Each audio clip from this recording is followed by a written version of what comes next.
জাতিসংঘ সাধারণ পরিষদের অধিবেশনের ফাঁকে বাংলাদেশের অন্তর্বর্তী সরকারের প্রধান উপদেষ্টা ডক্টর মোহাম্মদ ইউনূসের সঙ্গে যুক্তরাষ্ট্রের প্রেসিডেন্ট জো বাইডেনের বৈঠক নিয়ে বিবৃতি দিয়েছে হোয়াইট হাউস।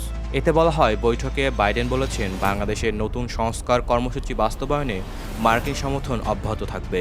গতকাল মঙ্গলবার নিউ ইয়র্কে জাতিসংঘের সদর দপ্তরে এই বৈঠকটি অনুষ্ঠিত হয়। বৈঠকটি নিয়ে গতকালই হোয়াইট হাউসের ওয়েবসাইটে একটি সংক্ষিপ্ত বিবৃতি প্রচার করা হয়েছে। বিবৃতিতে বলা হয়, মোহাম্মদ ইউনূস সম্প্রতি বাংলাদেশের অন্তর্বর্তী সরকারের প্রধান উপদেষ্টা নিযুক্ত হয় তাকে অভিনন্দন জানাতে গতকাল মঙ্গলবার তার সঙ্গে বৈঠক করেছেন মার্কিন প্রেসিডেন্ট জো বাইডেন। বিবৃতিতে বলা হয়, বৈঠকে উভয় নেতা যুক্তরাষ্ট্র ও বাংলাদেশের মধ্যকার ঘনিষ্ঠ অংশীদারিত্বের বিষয়টি উল্লেখ করেন। আর এই সম্পর্কের মূলে রয়েছে পারস্পরিক গণতান্ত্রিক মূল্যবোধ ও জনগণের মধ্যকার শক্তিশালী বন্ধন। বিবৃতিতে বলা হয়, প্রেসিডেন্ট বাইডেন দুই সরকারের মধ্যে আরও সম্পৃক্ততাকে স্বাগত জানিয়েছেন। তিনি বলেছেন, বাংলাদেশের নতুন সংস্কার কর্মসূচি বাস্তবায়নে মার্কিন সমর্থন অব্যাহত থাকবে।